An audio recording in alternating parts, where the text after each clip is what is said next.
देखिए दोस्तों, कल गर्दा उड़ने वाला है। कल क्योंकि पावर स्टार और ट्रेंडिंग स्टार एक साथ होने वाला है। कल लखनऊ में फेयर अवार्ड फेयर कुछ गलत बोल दिया।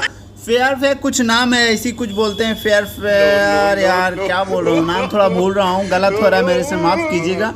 और ये अवार्ड में पवन सिंह भी पहुँच रहे हैं लखनऊ में, और खेसारी लाल भी पहुँच चुके हैं लखनऊ में। आज खेसारी लाल जा चुके हैं और पवन सिंह पहले ही से लखनऊ में अपना फिल्म की शूटिंग कर रहे हैं। और देखते हैं भोजपुरी इंडस्ट्री का ग्रोथ किस साइड मोड़ लेती है। कल से 16 तारीख से किस साइड मोड़ लेती है भोजपुरी इंडस्ट्री का रुख। अब ये तो मिलने के बाद, दोनों स्टार के मिलने के बाद तहलका मचने वाला है। बहुत दिनों से चाह रहा था कि ये दोनों मिले। आखिर मैं भी खेसारी लाल के ऊपर कितने दिन वीडियो बनाऊंगा। आखिर दोनों ऊपर के वीडियो बनना चाहिए। दोनों एक स्टार के हैं, दोनों एक इंडस्ट्री से आते हैं। दोनों समझ सकते हैं मेरा बोलने का मतलब।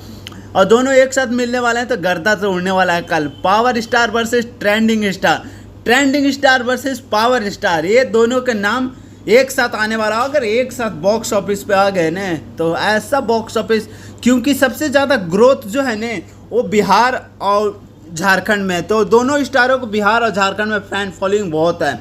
अगर इन दोनों के बीच में आपसी हो गया ना तो बहुत बड़ा वर्ल्ड वाइड के कलेक्शन की, क्या हॉलीवुड और क्या साउथ, हॉलीवुड की नहीं बात करते, क्या हिंदी इंडस्ट्री, क्या साउथ इंडस्ट्री, ये दोनों सब चकनाचूर हो जाएंगे हिंदी भोजपुरी इंडस्ट्री के सामने से। ज़्यादा कुछ नहीं बोलता। ओके बाय, मिलता हूँ नेक्स्ट अपडेट में। कल धमाका होने वाला है। Love you, bye.